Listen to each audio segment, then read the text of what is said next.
Hi, it's Warriors coach Steve Kerr, and this is Bay Area Sports Wrap. Hi, guys. Hello. Hi.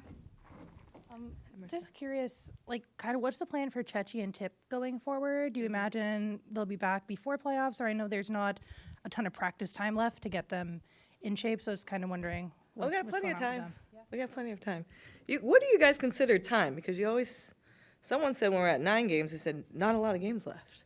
9 is a lot. In terms of time, we got plenty of, what do you consider a short amount of time? I'm just looking at you guys haven't practiced a ton with the condensed schedule. Right. But she could practice, though. Okay. Yeah. Okay. She could still practice. Okay, so that's Yeah. what I'm wondering, what that process looks like for them coming back. Yeah. Like when we're at home, again, we have our scout guys.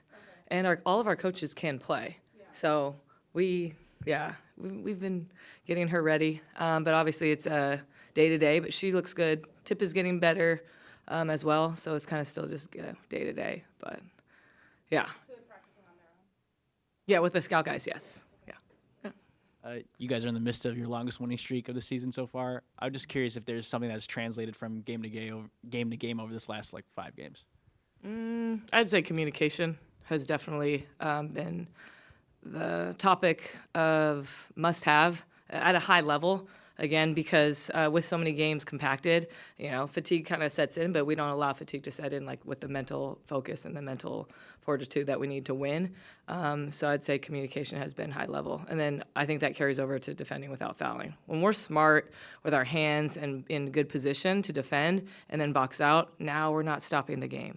Now we're not sitting there watching the other team shoot free throws, and then we get to play in our flow and in our pace. So I think that's kind of been upgrading for sure. Hi, Natalie. In what ways have you seen Janelle grow this season? We were just talking about her. Did you guys see her post-conference? Right? So she came in really shy. And even when I met her, even through Zoom conversations, she was really kind of timid. But I couldn't have been more proud when I rewatched that, because I was in the back. I didn't get to see that live. But just, you saw her. You saw her authentic self. That is the real jaw. That we've been kind of, waiting for. But you could just see all her emotions and her energy came out. And that's hard to do, to scream and talk in front of a whole crowd of 18,000. I can't do that. I wouldn't be comfortable. And then she was just so real. The question Matt asked was with the doubters and you guys, had a slim chance of being in the playoffs. And she's just like, what? And you could see she's so authentic. She goes, who's doubting us? What odds? And that's her. That's what I'm talking about. Killer. She's now showing you guys, I think, her real self. And I couldn't be more proud because you see the transformation from being uncomfortable to now she's comfortable in an environment that really embraces her. So that's where I've seen her growth. Yeah. Hey, Coach. Obviously, Minnesota is one of the best defenses in the W. Yep. What about them in particular, besides Nafisa and Alana Smith in the paint, makes them a tough defense to play? They just have really good synergy on the defensive end. They want to take away the paint, so they're a heavy nail team. They're also heavy on the boxes, so as soon as you attack those parts of the paint, they send 2, and then they have the rotation in the backside. So they're just really connected, and they're on a string, and they really protect each other. So they know exactly what they want to take away, and then they don't waver from that. That's their base of their defense. They stick to it. And then they're really active. I could hear, or I've heard through conversations of whether it's post game or you can hear in the games, they count their deflections. So they're very big on active hands and trying to get physical. So you just have to be very smart. Our spacing has to be excellent tonight. And then we have to share the ball and just be ready to shoot. Yeah. I know staying in the present is so important for you guys, but you were talking about playoffs as a goal a few months ago. So now that you guys have done that, what's kind of the next goal you guys talk about with each other? Well, we actually just did that 5 games ago. So it wasn't a couple months ago. So that's how we're trying to stay present as well. Right now it's it's rhythm right now. We got to make sure we're healthy. That's the priority coming out of the next 3 games, and just making sure we have great rhythm within our units. So those are my keys right now as we continue to stay present. Going back to Minnesota, from your end, what kind of adjustments do you want to make to get over the hump against them in this game? Well, we haven't played them since I don't know when. So you don't really talk about getting over a hump because, I mean, they're a different team as well. Like, they're not going to play Smith tonight. I think Carrington's out. So that's dramatically different. So now Shepard's in. She brings in a big body. She's physical. She doesn't space as much as Smith does. Carrington obviously is a physical on-ball defender, but then off-ball she's active. So then that also leaves a different type of it's a different type of team, I feel like, when you don't have those two.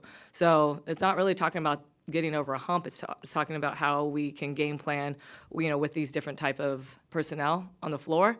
Where are their holes, if they have any holes, and then how can we execute the game plan? Yeah. Coach, you obviously built this roster in mind. You talk about killers, and to go back to Janelle and Carla, the two rookies who seem to thrive under pressure. You knew this about them, but through your experience of coaching professional basketball, and they're not professional rookies, but they're WNBA rookies, how rare is it to have like multiple WNBA rookies that are so good under pressure in late game situations? Yeah. Well, I don't have a lot of experience based off of it because it's my first year as a head coach.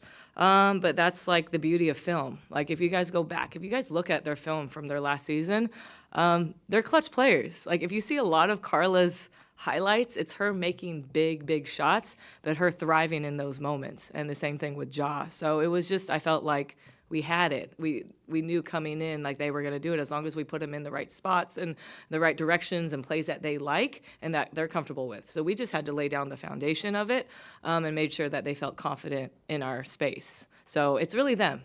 It is them. As much as I would love to take credit, but it's due to Ja and Carla building that. It's like it's a DNA that you have to close. I didn't have it as a player. I didn't feel comfortable closing. You got to have a special DNA, and they have it. And then I think it's also the support of V, Temi, whoever's on the floor, Mo, Illy. It's that confidence of your teammates saying, we want you to take that shot. We believe in you. And that's what's so cool about our whole team is, like, I feel comfortable with anybody on the floor. Like, if you guys notice, I've closed with so many different players. Like, I remember Chechi, hitting almost like a kind of game winner versus Atlanta. Ja has closed games. V closed the game last night with that drive. Carla, so I'm very lucky, but I think it's because of the players, of the support, and, like, anyone's night is anyone's night. That's what I think. It's really the players. Yeah. Hi, Coach. We all know that you enjoy your routine and consistency. So how do you feel about playing in San Jose? Oh, can't wait. I can't wait. Yeah, I mean, so we're playing in a different arena. Great. I mean, the Bay Area, even if we're in San Jose, that's still considered the Bay. So we know that they're going to travel. Our fans are going to come. And then for us, it's just like we're still at home. We're still at home. So, yeah, I mean, we can navigate, again, how we're going to get there. We talked about it in terms of, like, what's the timing and everything. But we're still at home. We still get to stay in our own beds.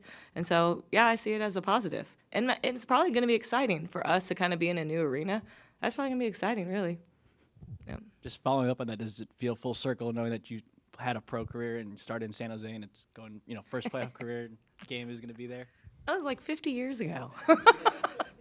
I don't know. I didn't think about that. Again, I'm staying so present. Like, yeah. But, yeah, it is cool that I did play there once in a blue. That was a long time ago.